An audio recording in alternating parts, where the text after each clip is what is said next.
Hello student, welcome to etechtales. Last class I told you about 1.3, that is the scope of managerial economics, wherein I have explained you what managerial economics is and where the problem arises and how to tackle the problems which are all related to the decision making and forward planning, which is all revolving around the managerial economics. Okay. So today I will just tell you the definitions. There are more than 3 to 4 definitions here, wherein you can learn any one as per your convenience. But I'll suggest you to go for this definition rather, because I think that is a much easier one to remember. Okay. Okay. This portion, no, you go from this portion, that is, yeah.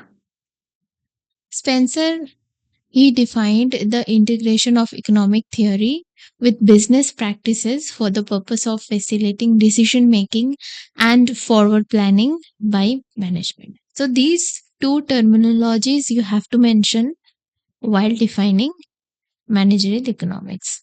Also, you can do this one. This is a much easier one. But if you want a more explanatory one, then go for this one. Okay. Now, let's go to the second portion, that is managerial economics and other disciplines. Now, when we were actually dealing with what managerial economics is, there are other fields that surrounds this terminology. Okay. Managerial economics is linked with, as I told you earlier, it's a part of economics.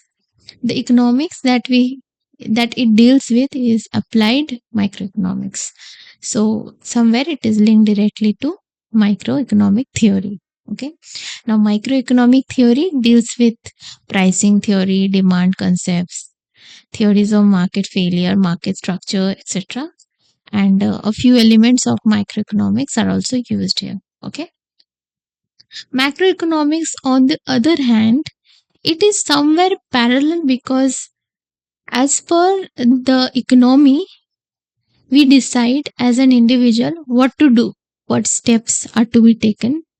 So, in regard to any purchase that you want to make, or any kind of sales, or any market strategy that you want to bring in for your advertisement, you need to know the market structure. And for the market structure as a whole, you need to read macroeconomy of the country, of the particular country where your product is being sold. Okay. Now, macroeconomy is it has a little relevance, but at least one part of it is incorporated in managerial economics. That's it. That is national income forecasting.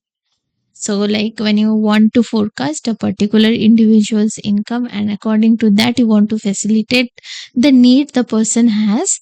So, for that purpose, you need macroeconomic theory. Okay. Other than that, there are other aspects. For example, let's take in the summer season, there is a lot of, due to the warmth, you need some people do not have AC, so we have to somewhere calculate that what is the current scenario of the national income of the country, as per the state we have to analyze like where the sales of the ACs have gone up and it is not available, and where it is more needed to be available.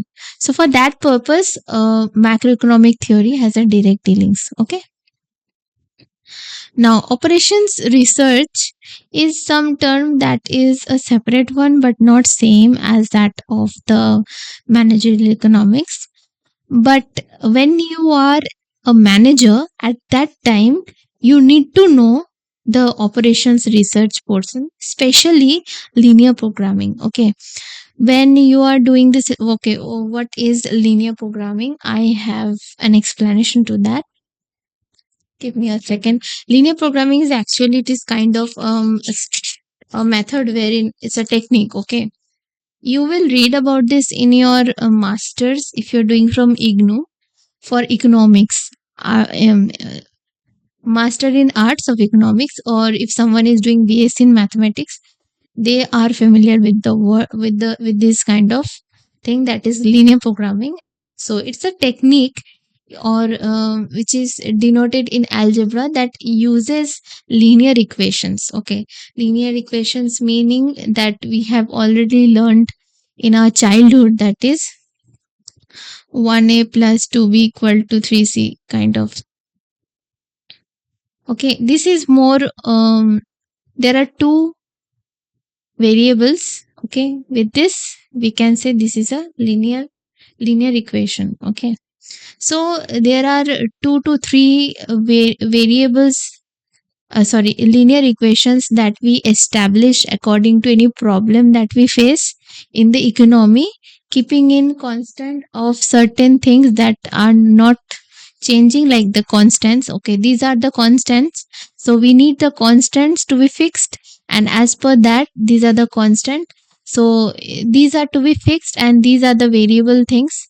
So as you are solving the problem in linear programming, there are certain situations like the prices of certain things have gone up and some are not. You have to find out the value in maxima or in minima to get into the optimal solution. Optimal solution can be of two types. To get optimum solution is where the cost is low, and optimal solution also mean where you are gaining maximum profit. Okay, so these are the two things that you have to know about linear programming. Okay, okay, where was I? Yeah, operations research. In operations research, this field is used in managerial economics to find out the best of all possibilities, wherein linear programming is a great aid which is being used in solving problems like determination of facilities or machine scheduling, distribution of commodities, and optimal product mix.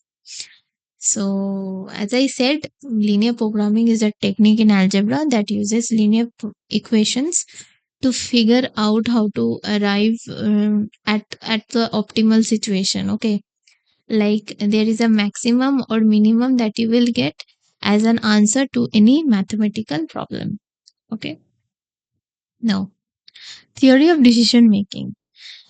Decision making theory, we already know this is very much parallel to economic theory, and the assumptions are of a single goal, whereas decision theory breaks down in new goals to recognize multiplicity of goals. Which means like you have different goals. Okay, you have one goal and another goal which are interlinked with each other. Okay, so you make any decision, the decision making is like that.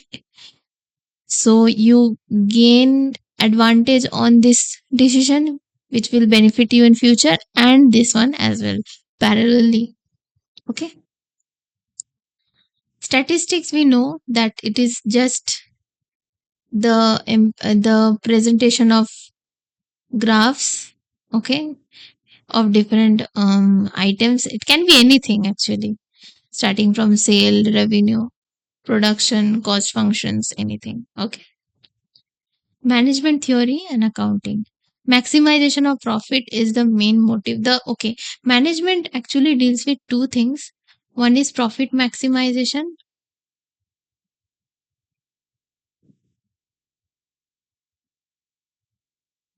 and another one is cost minimization.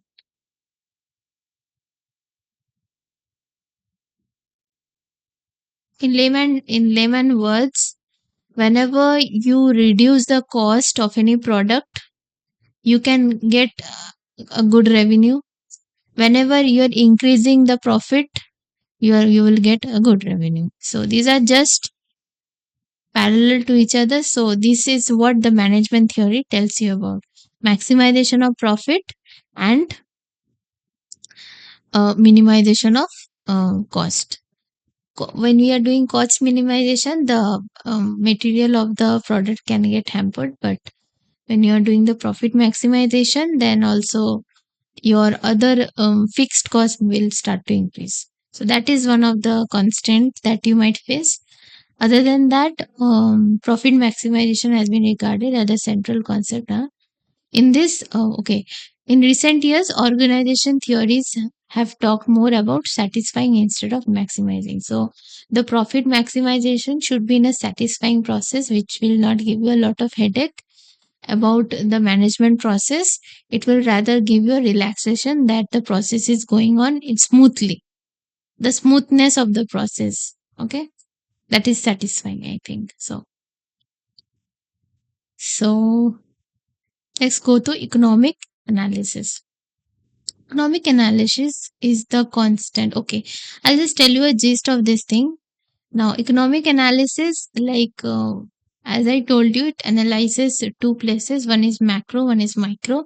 Micro is the individual decision making theories, what you want to do with the product, where do you want to sell the product, which market you want to choose, what are the conditions where the market can fail, what is the demand of the product, what is the supply of the product. All these things, they depend on the micro. Okay, whereas in macro you have to choose in the other factors, such as what is the unemployment rate of the particular country or the particular place where the product is being launched, or you want to check the inflation or other factors that is not actually in controlled by any particular individual. It is rather a factor that is being monitored throughout the country or throughout the state or city. Okay, so economic analysis is a constant effort. You have to put effort every time because the economy is changing every minute.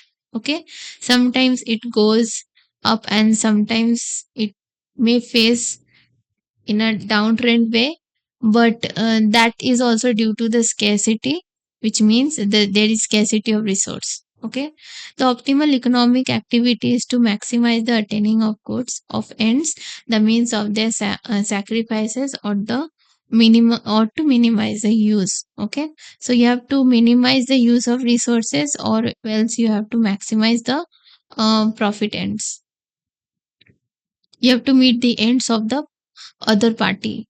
Okay, the optimal decision making is the act of optimal economic choice, considering objectives and constraints.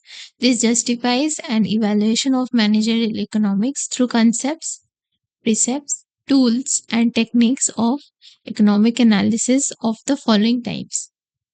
So, as I told you, these are the things that are directly linked to economic analysis. How do you want to analyze the economy? First thing is micro and micro. Second is partial. Third one is static. And the fourth one is positive and normative analysis. In a gist, micro and macro analysis is just, I have told you earlier, partial and genuine equilibrium analysis. It is to attain the state of stable equilibrium, the economic problem may be analyzed part by part, that is one at a time, assuming other things remaining the same. Okay, so if you want to analyze any particular sale of the product, like the sale is on uptrend. Okay, suppose you are selling refrigerators. Your company is selling refrigerators. Okay, the trend is on uptrend. So you can analyze, you can make it in an equilibrium that the refrigerator sale is happening throughout the year in an uptrend, keeping in aside the temperature or the weather conditions of the country. So we have to choose one at a time. I mean, you have to choose one constant at a time, not more than one. Okay, to analyze the activity of the product. Okay, now another one example is like when you are selling an AC, air conditioner. At that time also, you have to keep in aside that what is the temperature of the surroundings. When will people choose to buy an air conditioner? Okay, in summer season the sale is high, whereas in winter the sale is none to zero.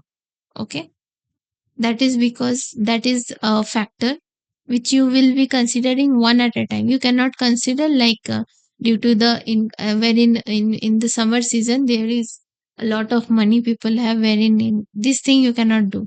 Okay, you have to choose at least minimum one constant, and with that only you have to analyze the market equilibrium of the particular product.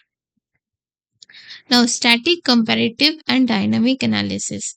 The analysis is done as per three things. Static means whether time constant is fixed. Comparative means it is at a rush or it is at a go with two to three things at a time, but it has a starting and an ending point in a particular time interval, allowing once for all change at a point of time. So, this is a point of time wherein all the changes you are allowing at once. Okay. And dynamic analysis is it is an ongoing process. Okay. It has a successive changes. Now, positive and normative analysis. The positive analysis, the problem is analyzed in object terms based on principles and theories. So you are more into principles and theories. So there is a particular principle and theory according to which you start a project in a positive thought. Okay. Wherein normative is it is like more of judgmental. It is more of judgment based. Okay. In normative economic analysis, the problem is analyzed based on value judgment, that is norms. What are the different norms? Normative analysis. Okay. Now, the last part that is the basic characteristics decision making. As I've already told you how it affects the decision making power, but let's just talk about it a little more. Okay. Managerial economics serves as a link between traditional economics and decision making. So here two terms are going to be compared. One is traditional economics and another one is decision making sciences for for business decision making. The best way to get acquainted with managerial economics and decision making is to come face to face with the real world decision problems. So let's just go jump into directly the basic characteristics. So in this way you can learn. I have highlighted the keywords. Just memorize them. Okay. First one is decision making of economic nature. Second, it is microeconomic in character. It is applied microeconomics, as I said. It is large. It uses largely the body of economic concepts and principle, which is theory of the firm. Okay.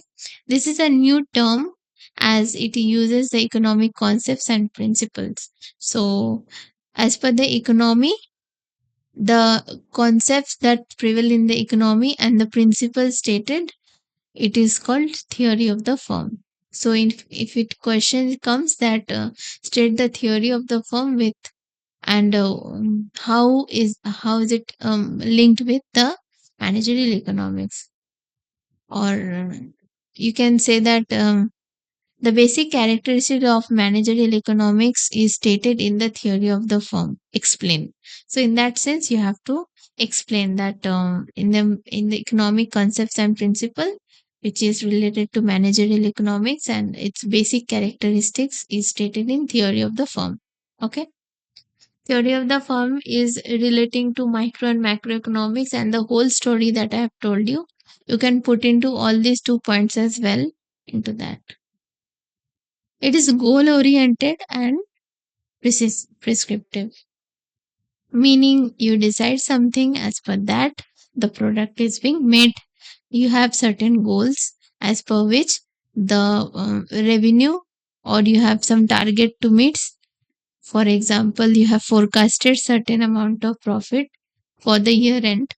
So you are making a goal of achieving certain target, and that is more in precise manner. So once you become a manager and you follow the managerial economics, and with that you can gain goal oriented and prescriptive decision making. Managerial economics is both conceptual and material. Conceptual in the sense there are various theories, and material means there are various numericals to solve. It is both theory and measurement. So with this, we end the managerial economics and